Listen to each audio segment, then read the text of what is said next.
Bom, irmãos, eu vou fazer algumas orientações aqui sobre o exercício 1, observação do pensamento ou domínio do pensamento, conforme a edição que você tem do livro, tá bem? Primeiramente, vamos começar com a explicação de Franz Bardon acerca do grau 1. Vamos agora entrar na parte prática da iniciação. Não devemos esquecer nunca que o corpo, a alma e o espírito devem ser instruídos simultaneamente, senão não será possível obtermos e mantermos o equilíbrio mágico. Na parte teórica, eu já indiquei várias vezes os perigos de uma iniciação unilateral. Não é aconselhável apressar-se, tudo tem o seu tempo. Paciência, perseverança e determinação são condições básicas para o desenvolvimento. O esforço empregado na própria evolução será mais tarde amplamente recompensado. Quem quiser trilhar os caminhos da magia deve assumir o dever sagrado de exercitar-se regularmente.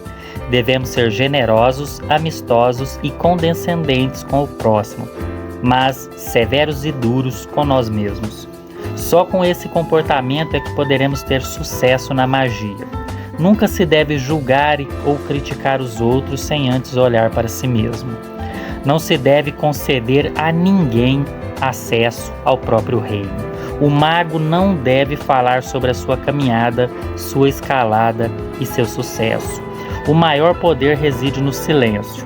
E quanto mais esse mandamento for obedecido, tanto mais acessíveis e facilitados serão os caminhos a essas forças. Devemos organizar-nos de tal maneira a empregar o máximo tempo possível nessa escalada. Não é necessário permanecer horas tomando cerveja na companhia de pessoas que não têm nada a dizer. O tempo escorre feito água e não volta nunca. Devemos definir um determinado período de tempo para tudo isso, mas este deverá ser mantido de qualquer maneira. As exceções só deverão ser aceitas em casos totalmente inevitáveis. O homem é uma espécie muito apegada aos seus hábitos, e quando se acostuma a um certo horário de exercícios, automaticamente será impelido a cumpri-los sempre. Assim como se estabelece nele a necessidade de comer, beber e dormir, também os exercícios acabarão por tornar-se um hábito. Só assim ele poderá ter a certeza de ser bem-sucedido. Sem esforço não há recompensa. Ao agrupar as instruções dessa maneira, minha intenção foi considerar as pessoas que estão sempre muito ocupadas. Mas quem tiver uma disponibilidade maior de tempo poderá executar 2 ou mais exercícios simultaneamente.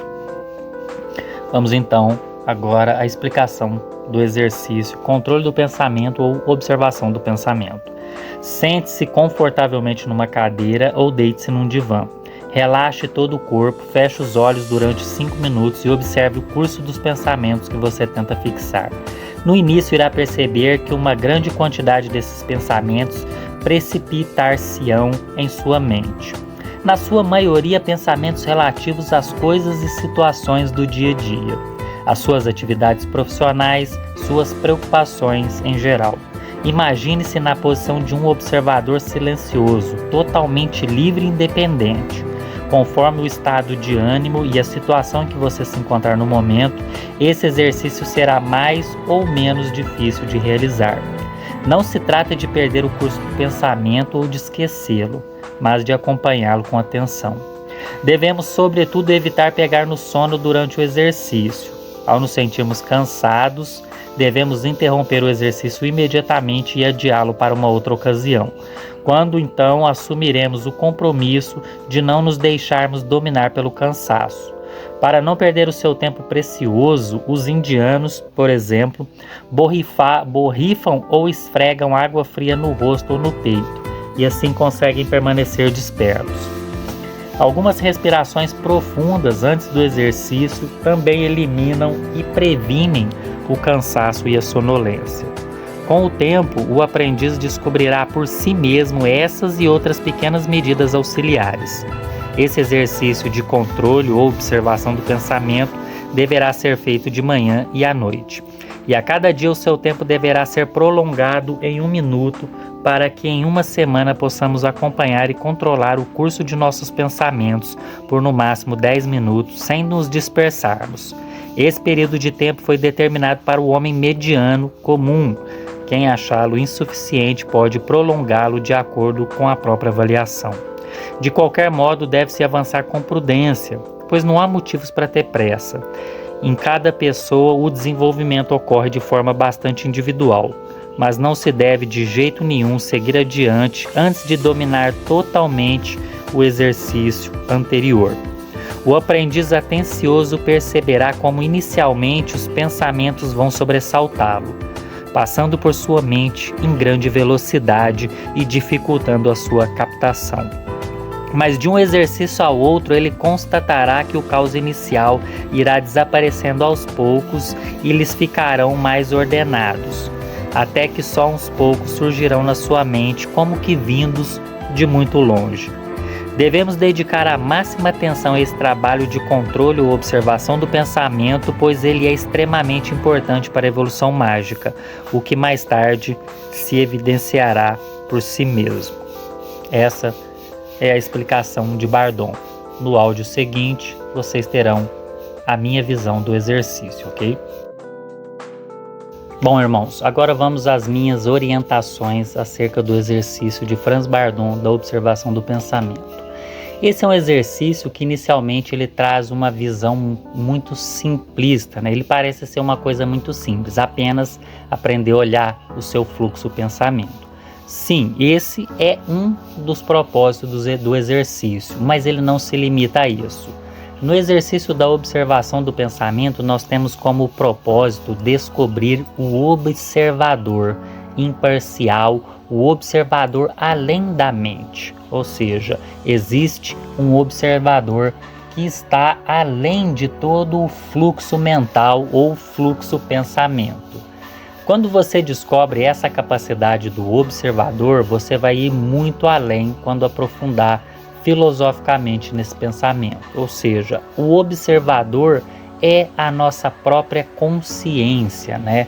Que vem diretamente do espírito. Por que vem diretamente do espírito e por que a observação vai muito além de só olhar os pensamentos? Entendam agora. Porque nosso corpo carnal, ele morre, e com a morte dele morre a nossa mente física, que é essa mente que a gente utiliza. Então assumimos o nosso corpo astral. Mas no corpo astral existe a evolução e através da evolução existe a morte astral. Uma vez que o corpo astral se desfez e a mente astral também se desfez, regressamos ao estado maior, né? Ou evoluímos, regressamos à nossa verdadeira origem, que é o estado do espírito, a consciência pura, certo? Isso é o ciclo. Se a nossa carne morre e a mente morre, se a nossa alma morre e a mente astral também morre, o que somos nós? Nós somos o observador acima de tudo. Independente de qual corpo a gente renasça, independente de seja físico, humano, seja de seres muito evoluídos, ou o corpo astral de um ser nas esferas umbralina ou nas esferas celestiais, todos eles têm uma mesma coisa em comum, que é o observador além da mente. Isso é um estado que vem da pura consciência do espírito, do plano da consciência, que a gente costuma chamar de plano mental, mas eu não gosto de usar a palavra plano mental porque parece que é o plano da mente, da nossa mente física ou mente astral, mas é o plano consciencial, o plano da consciência primordial, o plano mais próximo da energia, da providência divina, da raiz de tudo, tá bem? Então o objetivo desse exercício aqui no início do grau 1 é você ser capaz de observar o seu fluxo pensamento e também descobrir